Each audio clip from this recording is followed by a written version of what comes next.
Ja podnikam 25 rokov.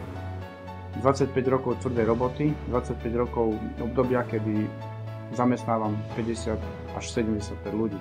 Ponúkam skúsenosti, ponúkam vízie, ponúkam strategické myslenie, strategické projekty potrebné pre toto mesto.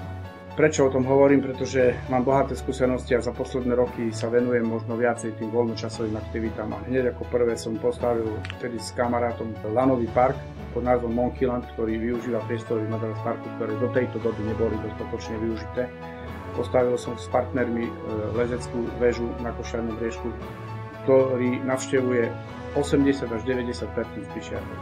Mám jeden veľký vzor, a to vzor svojho osobného priateľa Jožka Konkoliho, ktorý je starostom v obci Kechnec nedaleko Košic, kde pred 20 rokmi žilo nejakých 500 obyvateľov.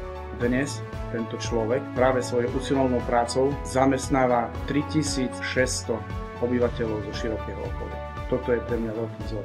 Keď to ide v Kechneci, prečo by to nešlo v Spišskej Novej Vsi? Ja mám pred sebou súhrn projektov, ktoré mám pripravené, na ktorých robím niekoľko mesiacov, ktoré ponúkam tomuto mestu. Jednoznačne medzi nimi je hľadať investície, stavať nájomné byty, stavať seniorské centrum, stavať a využiť areál kasární, riešiť parkovanie v centre mesta, napríklad s využitím 3. pruhu na Letnej ulici.